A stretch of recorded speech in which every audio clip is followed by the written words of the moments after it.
legendary outlaw Waylon Jennings announced that he was going to stop touring altogether. At that time, his physical condition was such that being on the road just wasn't a good idea.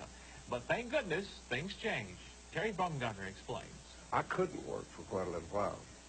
And then I realized that I was doing a little better, and getting around a little better. And I thought, well, that's what I do.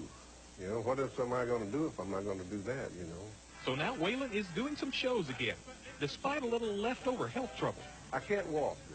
I've got an injured back, And but it's getting better as you go. I do almost a 2-hour show, and I'll never be able to do that. Again, I don't think. I mean, stand out there for 2 hours. And besides that, I don't wiggle real good, so. Waylon may not be as spry as he used to be, but he can still fire up a crowd. Settle down. The outlaw aims to please these days, but there are a few things he just won't do, like sing one of his biggest hits, Lukenbach, Texas. I never was crazy about it, but I knew it was a hit record. And I learned a big lesson from that. You have to sing it every night for the rest of your life. Waylon is happy to share some other lessons he's learned, especially about the music business. I just want to show these young artists that, the main thing about the whole thing is they are what's happening. They are the ones. They're the bosses. They don't work for these record companies. The record company works for them. All the money that's generated in this business is generated by the artist. And yet, they get the smallest cut of the pie. More of Waylon's wisdom involves the industry's use of consultants. Could you imagine me and Willie Nelson in the room with an image consultant?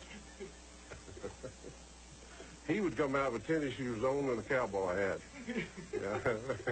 They got these music consultants or radio consultants. He's born up in Boston. He lives in L.A. and he's telling Nashville what the Nashville people want to hear.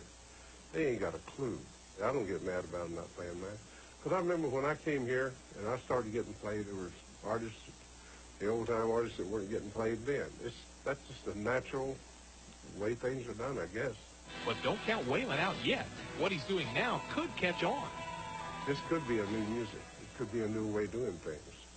I changed it once, and I might, if I got enough energy, I could probably change it again. And they tried to run me off before. They ain't going to get it done this time either. Tell him, Waylon. Well, as you can see, he's feeling much better. But Waylon won't be touring full speed ahead. He plans on only playing special dates. So you better snatch up those tickets quick. I just want to show these young artists that, the main thing about the whole thing is they are what's happening. They are the ones.